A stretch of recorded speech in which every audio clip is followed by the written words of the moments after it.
नमस्कार दोस्तों, स्वागत है आपका इस यूट्यूब चैनल में।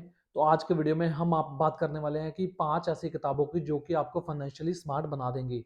तो ये 5 किताबें अगर आप पढ़ लेते हैं तो मैं दावे के साथ कह सकता हूँ कि आप 80-85% लोगों से ज़्यादा बुद्धिमानी से अपने पैसे का इस्तेमाल करना सीख जाएँगे। यानी कि उसको किस तरह से बचाना है, किस तरह से उसे इन्वेस्ट करना है और किस तरह से अपने पैसे के बारे में सोचना है, ये सब आपको समझ आ जाएगी अगर आप ये पाँचों किताबें पढ़ लेते हैं तो। तो आज के वीडियो में जो मैं पाँचों किताबों के बारे में बताना चाहता हूँ, अगर आप ये सारी पढ़ लेते हैं तो आपको बहुत ज़्यादा फ्यूचर में फ़ायदा होने वाला है इन किताबों से। और आपको ये समझ आएगा कि किस तरह से आपको अपने पैसे के बारे में सोचना है, किस तरह से आपको अपना पैसा खर्च करना है और किस तरह से आपको अपने पैसे को इन्वेस्ट करना है। और ये पाँचों किताबें कुछ इनमें से थोड़ी बड़ी हैं, लेकिन कुछ इनमें से ज़्यादा बड़ी नहीं है। लेकिन ओवरऑल ये किताबें बहुत अच्छी हैं और अगर आप नहीं भी पढ़ सकते इनको तो आप जाके इनकी समरी ज़रूर सुने, यूट्यूब पे सुने, या कोई वेबसाइट पे जाके इनकी छोटी समरी पढ़ें, लेकिन समरी इनकी भी पढ़ें, उससे भी आपको काफ़ी ज़्यादा हेल्प होगी। क्योंकि काफ़ी सारे लोग जो है वो किताबें पढ़ नहीं पाते या उनको टाइम नहीं मिलता या उनकी जो है वो हैबिट नहीं बन पाती, उनको जब किताब पढ़ते हैं नींद आने लग जाती है, तो वो प्रॉब्लम हर एक के साथ लगभग रहती है। लेकिन अगर आपके साथ भी वो प्रॉब्लम है तो आप इनकी समरीज सुन सकते हैं या समरीज पढ़ सकते हैं, वो आपको काफ़ी ज़्यादा हेल्प करेगी। और उसके अलावा मैं आपको यहाँ पे ब्रीफ में ज़रूर बताऊंगा कि ये किताब किस चीज़ के बारे में है। तो इनमें से अगर आपको कोई भी किताब इंटरेस्टिंग लगे तो आप सिर्फ वो भी उठा सकते हैं, ज़रूरी नहीं है आपको पाँचों ही पढ़ने हैं। ये पाँचों किताबें काफ़ी अच्छी हैं और इनमें से अगर आप दो तीन भी पढ़ेंगे तो भी आपको काफ़ी कुछ सीखने को मिलेगा। और वहीं अगर आप एक अच्छे रीडर हैं, आपको रीडिंग करना अच्छा लगता है, तो ये पाँचों किताबें आपके लिए बहुत ही अच्छी साबित होने वाली हैं। और इनमें से ये लगभग ये पाँचों ही किताबें जो हैं ये काफ़ी अच्छी रीड हैं और ऐसा नहीं है कि बहुत ही बोरिंग है या कुछ बढ़ा चढ़ा के कुछ बताया गया है। बहुत ही सिंपल चीज़ें इनमें बताई गई हैं जो हम डेली लाइफ में मिस कर जाते हैं। तो चलिए शुरू करते हैं हमारा आज का ये वीडियो। लेकिन उससे पहले अगर आप इस चैनल पे पहली बार आए हैं और अगर आपने अभी तक चैनल को सब्सक्राइब नहीं किया है तो चैनल को सब्सक्राइब कर दें, क्योंकि यहाँ पे आपको ऐसा बहुत सा वैल्यूएबल कंटेंट मिलता रहेगा जिससे कि आप सीखेंगे कि कैसे बने एक स्मार्ट इन्वेस्टर। तो चलिए सीधा चलते हैं हमारी बुक नंबर 1 पे। तो हमारी बुक नंबर 1 है the psychology of money by Morgan Housel.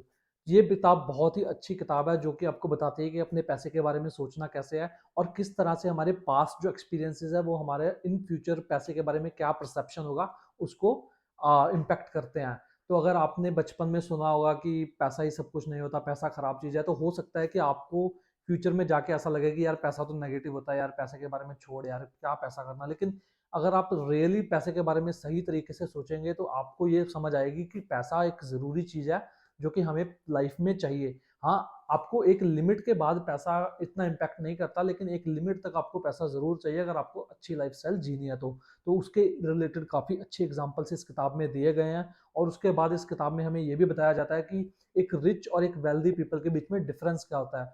तो अगर किसी के पास एक्सपेंसिव थिंग है, एक्सपेंसिव गाड़ी है, एक्सपेंसिव घर है, एक्सपेंसिव घड़ियां हैं, तो वो अमीर तो हो गया, लेकिन क्या वो रियली वेल्दी है? क्योंकि अगर वो उतनी अमीर लाइक बड़ी गाड़ी ओन करता है, बड़ा घर ओन करता है, उसके बाद वो अपना टाइम नहीं निकाल सकता अपने हिसाब से, यानी अपनी फैमिली के लिए टाइम नहीं निकाल सकता। और अगर उसको अपने कुछ करना है तो उसके लिए वो अपना टाइम नहीं निकाल सकता, तो वो अमीर नहीं है। अमीर असली वो है जिसका अपने टाइम पे कंट्रोल है, क्योंकि पैसा कमाने का मेन मकसद ये है कि हमारा अपने टाइम पे कंट्रोल हो। तो वो भी इस किताब में बहुत अच्छे से एक्सप्लेन किया गया है, क्योंकि जो रियली वेल्दी पीपल होते हैं उनका जो कंट्रोल होता है उनके टाइम पे वो होता है उनके पास। और जो अमीर होता है वो तो कोई भी अमीर का अलग, लाइक कोई भी अगर महंगी गाड़ी खरीद ले, कोई भी महंगा घर खरीद ले लोन पे, तो वो अमीर हो गया, लेकिन वो वेल्दी नहीं है। तो इसी उसके उसके रिलेटेड काफ़ी अच्छे एग्जांपल्स आपको इस किताब में मिलेंगे। और उसके साथ साथ आपको एक और चीज़ इसके बारे में इस किताब में काफ़ी इंटरेस्टिंग पढ़ने को मिलेगी, वो ये है कि कुछ इंसान कई बार क्या करते हैं कि उनके पास सब कुछ होता है और उसके बावजूद भी वो उसको दांव पे लगा के वो पाने जाते हैं जो उनको ना ही चाहिए और ना ही उनके पास है। ये एक बहुत ही स्टूपिड चीज़ है, क्योंकि अगर आपके पास सब कुछ है, अगर आपके पास इनफ पैसा है कि जिससे आप एक अच्छी लाइफस्टाइल जी सकते हैं, तो उसके बाद अगर आप उस पैसे के पीछे जाते हैं जो आपको ना ही चाहिए और ना ही आपको लाइक कोई उसकी ज़रूरत है, तो वो एक बहुत ही स्टूपिड चीज़ होगी। और इसमें उसके एग्जाम्पल दिया हुआ है कि किस तरह से एक इंसान के पास बहुत ज़्यादा पैसा था, लेकिन उसके बावजूद भी उसने इनसाइडर ट्रेडिंग करके, इलीगल काम करके पैसा और कमाने की सोची और उसके बाद किस तरह से उसको जेल में जाना पड़ा। तो ये बहुत ही अच्छी किताब है, अगर आप इसे पढ़ते हैं तो आपकी जो थिंकिंग है पैसे के बारे में वो काफ़ी ज़्यादा अच्छी हो जाएगी और आपको समझ आएगा कि पैसे के बारे में रियली सोचना कैसे है। तो हमारी दूसरी किताब है रिच डैड पुअर डैड। इसकी फिजिकल कॉपी नहीं है मेरे पास, क्योंकि मैंने काफ़ी टाइम पहले पढ़ी थी डिजिटली, तो फिजिकल कॉपी तो नहीं है मेरे पास। लेकिन मैं इसके लाइक इस किताब में क्या बताया गया है वो अब मैं आपको ब्रीफ में बता देता हूँ।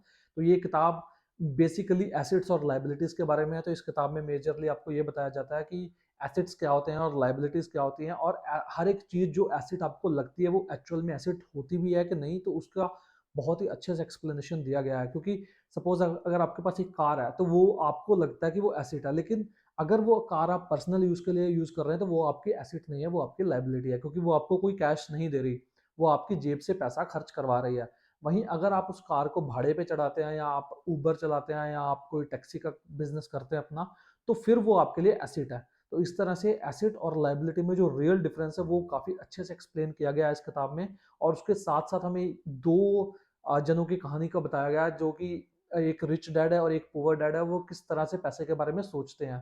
तो उसकी जो रिच की थिंकिंग है वो बिल्कुल अलग होती है पुअर की थिंकिंग से पैसे के बारे में। तो इस बुक में बहुत अच्छे से वो चीज़ एक्सप्लेन की गई है। और उसके साथ साथ ये बुक हमें ये बताती है कि किस तरह से हमें एसेट्स में पैसा इन्वेस्ट करना चाहिए, और लाइबिलिटी से जितना हम बच सकें उतना बचना चाहिए। तो एसेट और लाइबिलिटी का कॉन्सेप्ट अगर आपको समझना है तो ये बुक बहुत ही अच्छा रीड होगा। और इवन अगर आप स्टार्ट कर रहे हैं तो ये बुक काफ़ी अच्छी किताब है, जो कि एक स्टोरी की फॉर्म में है। तो ये आपको ज़रूर पढ़नी चाहिए, इससे आपको काफ़ी कुछ सीखने को मिलेगा। तो हमारी तीसरी किताब है the millionaire fast lane by MJ DeMarco. तो ये किताब जो है ये काफ़ी इंटरेस्टिंग रीड है, लेकिन टाइटल से ऐसा लगता है कि ये कोई फंसाने की स्कीम है, लेकिन एक्चुअल में ये जेन्युइनली काफ़ी अच्छी किताब है।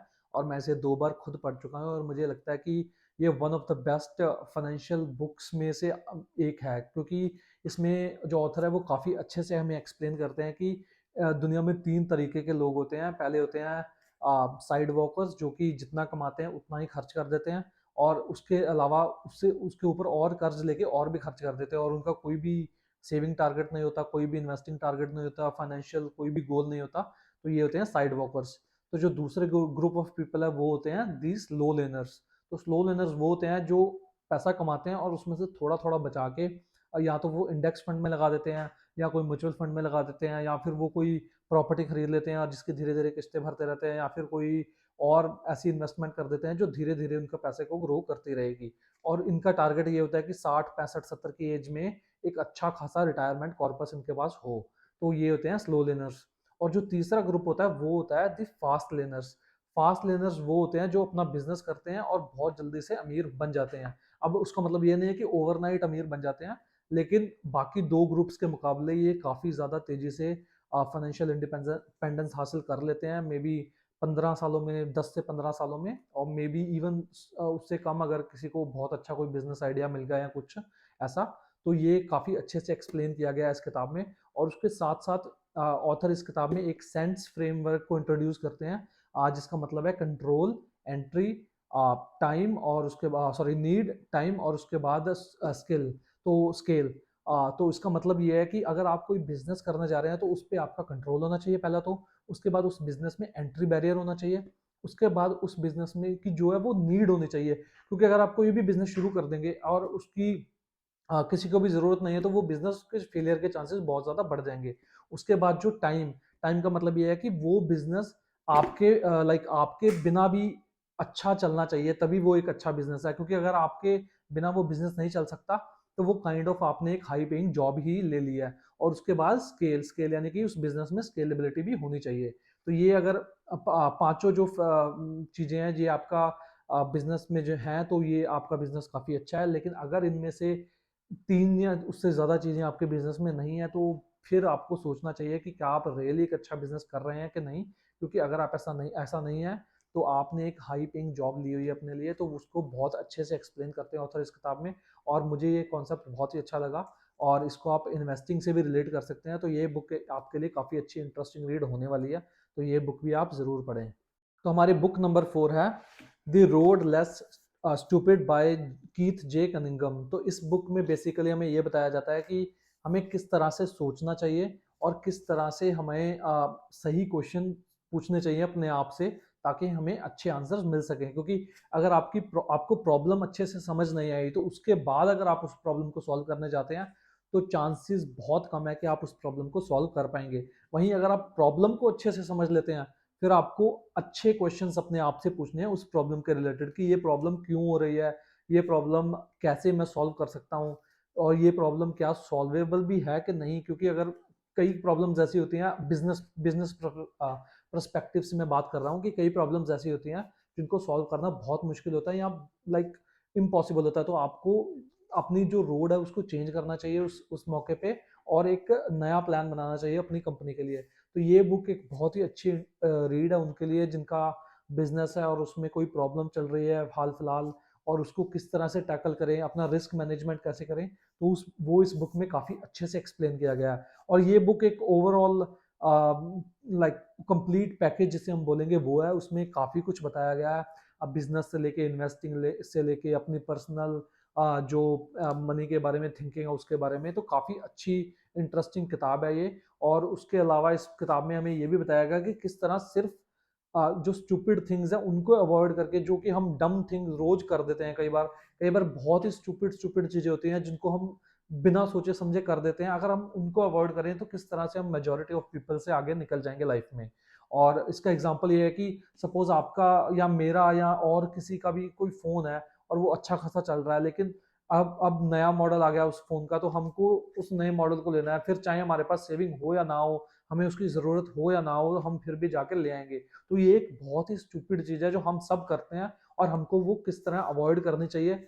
और उसको अवॉइड करने के लिए क्या हमारे पास चेकलिस्ट होनी चाहिए, क्या हमें लाइक अगर हमें कोई भी चीज़ खरीदनी है तो हमें एटलीस्ट 7 से 10 दिन वेट करना चाहिए उस चीज़ का, कि हमें पूछना चाहिए कि क्या रियली हमको उस चीज़ की ज़रूरत है। और उसके बाद अगर हमको वो चीज़ खरीदनी ही है, हमारे पास उतनी सेविंग्स का डबल अमाउंट होना चाहिए। सपोज आपने अगर कोई 10 लाख की गाड़ी खरीदनी है, तो आपके पास 20 लाख रुपए हो तो ही आप सोचें कि आप 10 लाख की गाड़ी खरीदें। क्योंकि अगर आपके पास 2 लाख रुपए है और आप सोच रहे हैं मैं 10 लाख की गाड़ी खरीद लूँ जाके, तो वो एक अच्छा डिसीजन नहीं है, अनलेस कि आप उस गाड़ी को कहीं रेंट पे दे के उससे पैसा कमाना चाहते हैं, या फिर उससे मे बी कोई उबर ओला टैक्सी ड्राइवर कोई ड्राइविंग टाइप बिजनेस शुरू करना चाहते हैं, वो डिफरेंट चीज़ है। लेकिन अदरवाइज आपको सोचना चाहिए कि क्या रियली हम वो चीज़ अफोर्ड कर सकते हैं, या रियली हमको उस चीज़ की ज़रूरत है। तो ये एक बहुत ही अच्छी इंटरेस्टिंग किताब है। और इसका यहाँ पे देखिए आप पहले जो ऊपर है वो भी ये लिखा है, अवॉइडिंग द डम mistakes that sabotage growth profits and business success. तो इस बुक का मेन मतलब ये है कि किस तरह से हम जो ऐसी स्टूपिड थिंग्स हैं जिनको हम अगर अवॉइड करें तो हमारे जो प्रॉफिट्स हैं, हमारी जो इनकम है वो अपने आप बढ़ जाएगी। तो वो उसको बहुत अच्छे से इस किताब में एक्सप्लेन किया गया है, तो आप इस किताब को भी ज़रूर पढ़ें। और मेरे हिसाब से काफ़ी अच्छी किताब है और हम सबको ये पढ़नी चाहिए। बाकी पांचों किताबें काफ़ी अच्छी हैं, मैं किसके बारे में ज़्यादा बोलूँ और किसके बारे में कम बोलूँ, लेकिन ये किताब जेनुअनली काफ़ी अच्छी किताब है। तो इसी के साथ हम आ गए अपनी पांचवी और आखिरी किताब पे, जिसका कि नाम है the richest man in the Babylon. ये लिखी गई है जॉर्ज एस क्लासन द्वारा। ये मैंने काफ़ी टाइम पहले पढ़ी थी, ये भी मैंने डिजिटल फॉर्म में पढ़ी थी, इसलिए मेरे पास फिजिकल कॉपी नहीं है इसका। लेकिन ये इन सब किताबों में से वन ऑफ द ईजिएस्ट किताब है अगर आप रीडिंग शुरू करना चाहते हैं। और ये काफ़ी ईजी फॉर्म में लिखी गई है, क्योंकि ये एक फिक्शनल स्टोरी की फॉर्म में लिखी गई है, जिसमें कि एक बेबीलोन शहर में जो रिचेस्ट पर्सन है उसकी फ़िलॉसफी बताई गई है कि अपने फाइनेंसिस को लेके उसकी क्या फ़िलॉसफी है और किस तरह से हमें भी उस फ़िलॉसफी को फॉलो करना चाहिए अगर हमें लाइफ में अच्छा करना है। तो ये किताब आपको बताती है कि आपको अपनी सैलरी का कितना हिस्सा सेव करना चाहिए, कितना स्पेंड करना चाहिए, कितना इन्वेस्ट करना चाहिए, वगैरह वगैरह। इस तरह की बातें काफ़ी ज़्यादा इस किताब में बताई गई हैं, जो कि काफ़ी अच्छी बातें हैं, आपको सीखनी चाहिए। बहुत ही लाइक सिंपल चीज़ें हैं, लेकिन हम अवॉइड कर देते हैं ऐसी सिंपल चीज़ें, और उसका खामियाजा हमें आज नहीं तो कल भुगतना ही पड़ता है। तो ये काफ़ी अच्छी किताब है जो कि आपको समझाती है कि अपने फाइनेंसिस के बारे में किस तरह हमें सोचना चाहिए। लाइक अगर आपकी इनकम 100 रुपये है, तो उसमें से आप 70 रुपये यानी कि 70% जो अपनी इनकम है उसको स्पेंड कर सकते हैं। 70% से ऊपर आप ना जाएं। अगर आप उससे भी नीचे 50% तक अपना लाइफ स्टाइल मेंटेन कर सकते हैं वो और भी अच्छा है, लेकिन कम से कम 70% आप थ्रेशोल्ड रखें, उससे ज़्यादा आप स्पेंड ना करें। और अगर आपकी इनकम बहुत कम है, जिससे कि आपकी जो लाइफ स्टाइल है वो आप मेंटेन नहीं कर सकते, तो आप फिर अपनी इनकम बढ़ाने के बारे में सोचें। तो उस काफ़ी अच्छे से इस चीज़ को एक्सप्लेन किया है इस किताब में। और उसके साथ साथ हमें ये भी बताया गया है इस किताब में कि अगर हम किसी की हेल्प करने जाते हैं तो उससे पहले हम केपेबल इनफ होने चाहिए दूसरे की हेल्प करने के लिए। क्योंकि अगर हम खुद कैपेबल नहीं है और हम किसी और की मदद करने जाते हैं तो वो एक काफ़ी ख़राब डिसीजन है हमारे पर्सपेक्टिव से। क्योंकि फॉर एग्जांपल अगर कोई आपका दोस्त बिजनेस शुरू कर रहा है और अगर आपके पास उतनी ज़्यादा सेविंग नहीं है कि आप अपना बिजनेस शुरू कर रहे हो या किसी को फंडिंग कर सको या इन्वेस्ट कर रहे हो आप, तो आपको उसके बिजनेस में पैसा नहीं लगाना चाहिए। क्योंकि अगर अगर तो उसका कोई business model like tested model है, अगर वो चांसेस उसके सक्सेस के काफ़ी ज़्यादा हैं, वो डिफरेंट चीज़ है। लेकिन अगर वो आपकी हेल्प मांग रहा है, उसका बिजनेस स्ट्रगल कर रहा है, तो उस सिचुएशन में आपको उसको ना कर देनी चाहिए। लेकिन अगर किसी को जेन्युइनली कोई इमरजेंसी नीड है, उसमें आपको हेल्प करनी चाहिए, वो एक डिफरेंट चीज़ है। लेकिन अगर किसी का बिजनेस नहीं चल रहा है तो उसमें वो आपकी जिम्मेवारी नहीं है। वो बैंक के पास जाए, वो कोई एनबीएफसी के पास जाए, वो वहां से जाके लोन ले, लोन उसी चीज के लिए है। तो ऐसी उस चीज को काफी अच्छे से इस किताब में एक्सप्लेन किया गया है। और अगर आप रीडिंग शुरू करना चाहते हैं और नॉन फिक्शन किताबें पढ़ना चाहते हैं, हालांकि ये फिक्शनल फॉर्म में लिखी गई है किताब ये वाली, लेकिन उसके बाद भी ये नॉन फिक्शन किताब है क्योंकि ये हमें समझाती है कि किस तरह हमें अपने पैसे को इन्वेस्ट करना चाहिए, किस तरह उसको बारे में सोचना चाहिए। तो ये एक बहुत ही ईजी किताब है और ये काफ़ी छोटी किताब है। आई थिंक 180 और 200 pages, I think even 150 pages की है ये शायद, इसके अराउंड है। लेकिन काफ़ी अच्छी और काफ़ी छोटी किताब है और बहुत ही मज़ा आने वाला है आपको ये किताब पढ़ने के बाद। तो इसी के साथ हमारा आज का वीडियो यहीं पे समाप्त होता है और मैं उम्मीद करता हूँ कि आप इन पांचों किताबों को पढ़ेंगे और फाइनेंशियली स्मार्ट बनेंगे। तो अगर आपको वीडियो अच्छा लगा तो वीडियो को लाइक ज़रूर कीजिएगा और साथ ही मैं डिस्क्रिप्शन में इन पांचों किताबों का लिंक आपको दे दूंगा। अगर आप वहाँ पे जाके ऑर्डर करना चाहें तो आप ऑर्डर कर सकते हैं। अगर आप कहीं और से ऑर्डर करना चाहें वहाँ से भी आप कर सकते हैं, वो आपकी इच्छा है। लेकिन आप ये किताबें ज़रूर पढ़ें ताकि आपको फाइनेंशियली एक साउंड थिंकिंग हो, आपकी एक फाइनेंशियली साउंड की पैसे के बारे में सोचना कैसे है और पैसे को किस तरह से बचाना है और किस तरह से इन्वेस्ट करना है। तो अगर आपको वीडियो जेन्युइनली अच्छा लगा तो वीडियो को लाइक ज़रूर कीजिएगा और कमेंट करके हमें बताया कि अगला वीडियो हम किस टॉपिक पे लेके आएँ। और जाने से पहले अगर इस चैनल को सब्सक्राइब नहीं किया है तो चैनल को सब्सक्राइब ज़रूर कर दीजिएगा। और इन फ्यूचर भी आपको यहाँ पे ऐसा बहुत सा वैल्यूबल कंटेंट मिलता रहेगा जिससे कि आप सीखेंगे कि कैसे बने एक स्मार्ट इन्वेस्टर। तो चलिए, बहुत जल्द मुलाकात होगी एक और ऐसी बेहतरीन वीडियो के साथ। तब तक के लिए रखिए अपना बहुत सा ख्याल। धन्यवाद।